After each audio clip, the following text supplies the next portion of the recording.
This is Devin Graves coming to you once again from Studio D, and today I'm taking a break from my Epic Home Recording Series old school production for the modern age because I want to bring something new, something I'd like to actually offer, and this is based upon a question that somebody DM'd me, and I'm going to share it with you.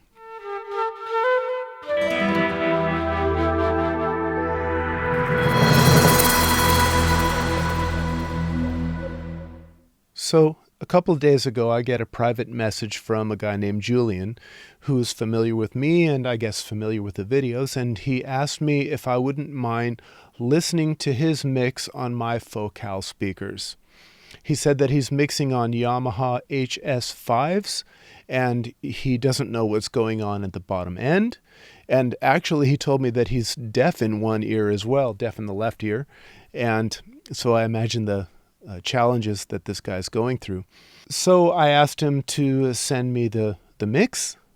He sent me both a mastered version and an unmastered version, and I told him I'd give him my thoughts. So the band is called Intoxicated Animals. They're from Sofia, Bulgaria.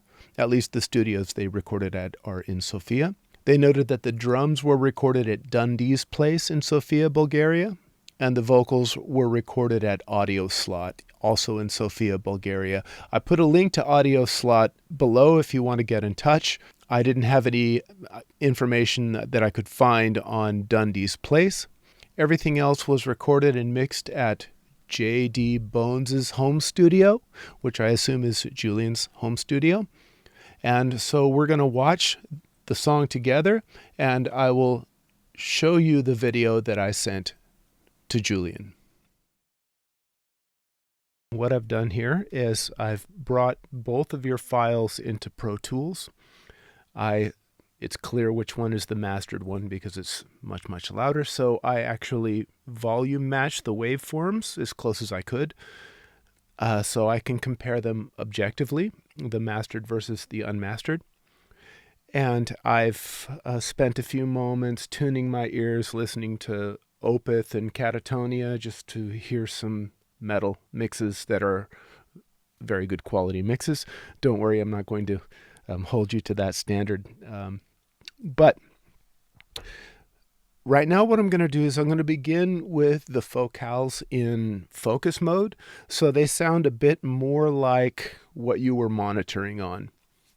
So I'm just going to listen first to the mastered version, and then I'm going to switch back and forth to the unmastered version, and I'm going to give you my thoughts. First, I'm going to listen in focus mode, and then I'll let you know. You won't hear a difference because this is just coming straight through Pro Tools to you, but I'll hear a difference here in the room, and I'll let you know what I think when I go from focus to full range mode. So here we go. I'm hearing the mastered version.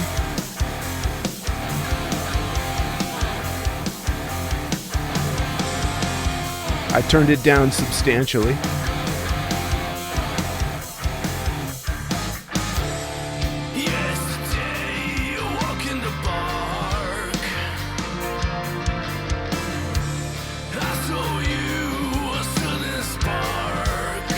Not bad. Let me go to full range.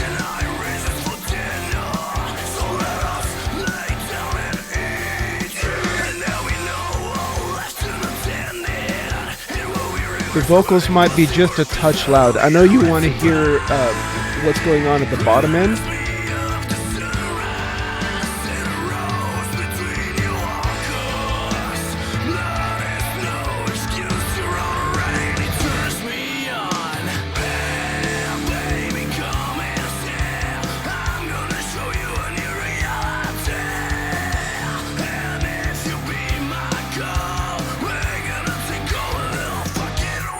I wouldn't say the vocals are too loud here.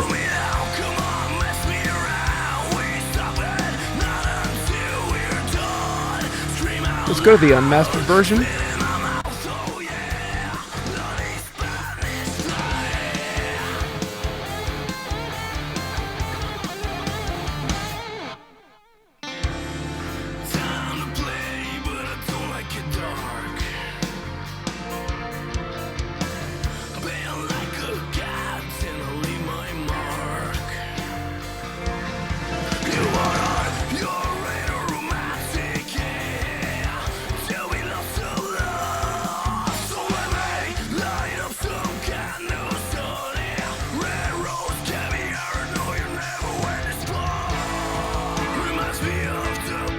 back to the mastered version.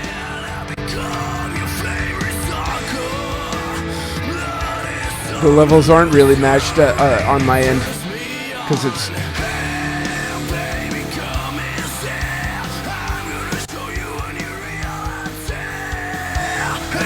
Well, they are matched. They are matched, but you certainly got a lot more perceived loudness on the mastered version.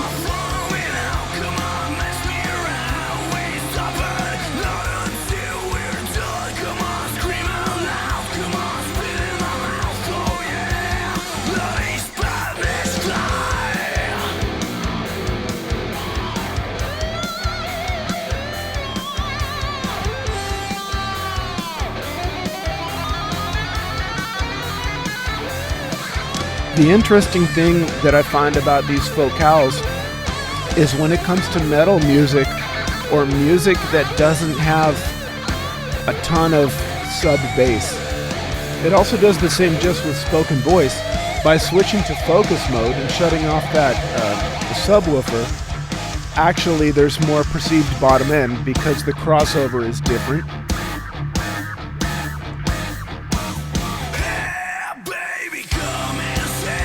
And the same thing would happen on Opeth and on Catatonia, that if I switch off the subs, it actually sounds fuller in the low mids, and yours is doing the same. Now we'll go back to full range.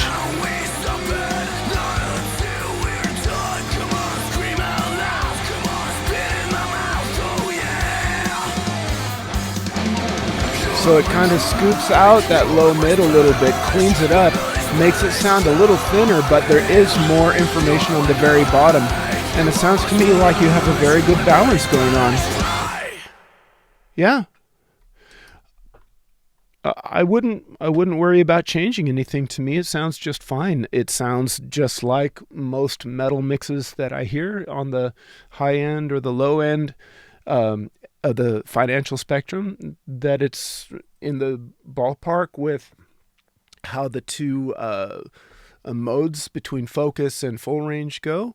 Exactly what I would expect to happen is happening.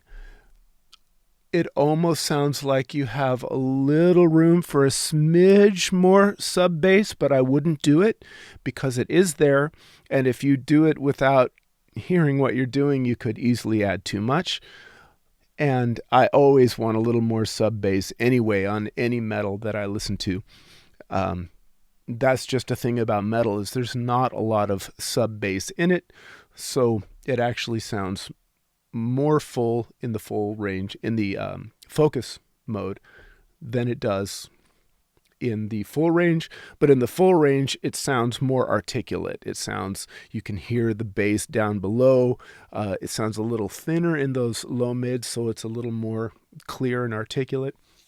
And that is across the board with all these mixes, both professional, well, in professional mixes that I hear, that's what's going on. And that's what you have going on in yours. So I don't have anything I can criticize here. If you want to get into the musicality of it, that's another subject. But actually, I would want to know actually where you're from, because the only thing I would suggest, I don't know who the singer is, but and this has nothing to do with the mix. But the R's, the hard R's are a little hard and sound a little, I have a vocal course that talks about this, these hard R's. And normally this happens with singers whose English is their second language. And they're saying the R right. If we were speaking, you hear the R, right? But in singing, often, maybe because we're used to hearing British singers, like from Zeppelin and Sabbath onward, that R is much softer. Like, let me give you an example.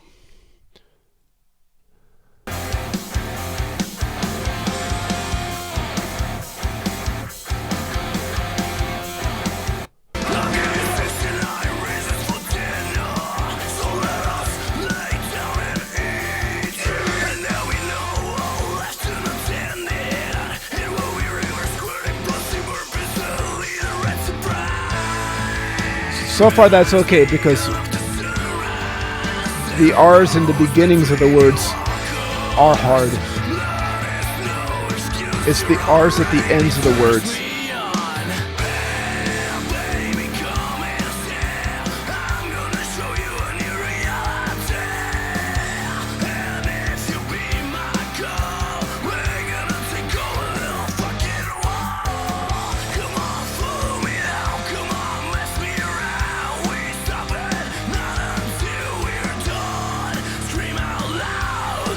We're done. Now this isn't like a hard fast rule. When he says until we're done, a lot of times you'd hear like until we're done, instead of until we're done. That's not a right or wrong thing. That's just a thing that hits my ear a little bit hard, and maybe you want that because the music is heavy. But if there's any room for attention, I would get the singer to think about that. And if you don't like that idea, then discard it. That's just my own personal opinion, and that's something I would, if I was here producing you and listening to you, I would suggest to try that until we're done, rather than until we're done. Okay. I would suggest to try that and see what you think about it. See what your singer thinks about it. See if you like it. And if you don't like it, then I have nothing to add. That's the only thing that catches my ear is a little bit. That's the only thing that catches my attention are the R's at the end of those words. And when you have these things that catch your attention, not in a good way, but just in a maybe a distracting way. That's the only thing I can point out, and even then, take that with a grain of salt. And if it's something you like, something you want, then completely disregard it. As far as the mix goes, I think the kick and the snare sound great. The balance between the lows and sub lows, what there are in metal, sound about right on to me. I'm pretty sure you're using samples on the drum set, which is fine. It sounds very good. Let me just take one more listen, and I'm going to pay attention to the high end. The cymbals particularly.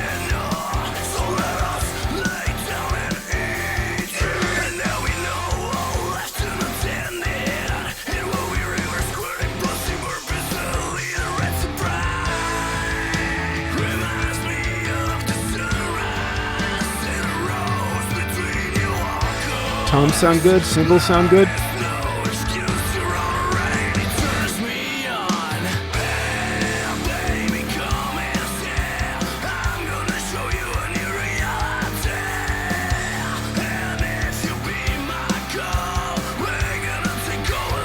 No, great job. Great job. Don't change a thing. Okay? So anyways, I hope you are happy with what I've done here.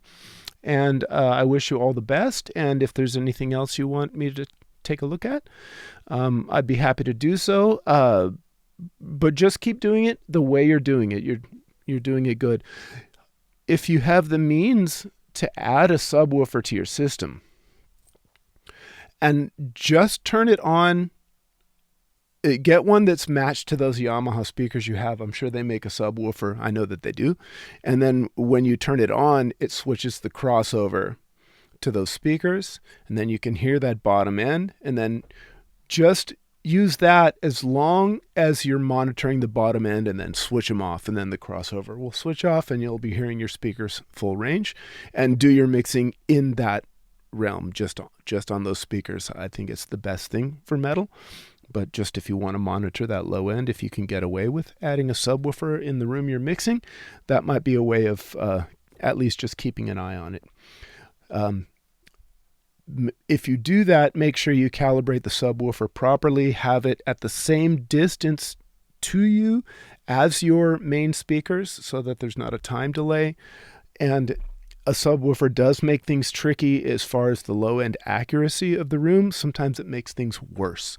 So I would say you can do what most people with Yamaha NS10s are doing.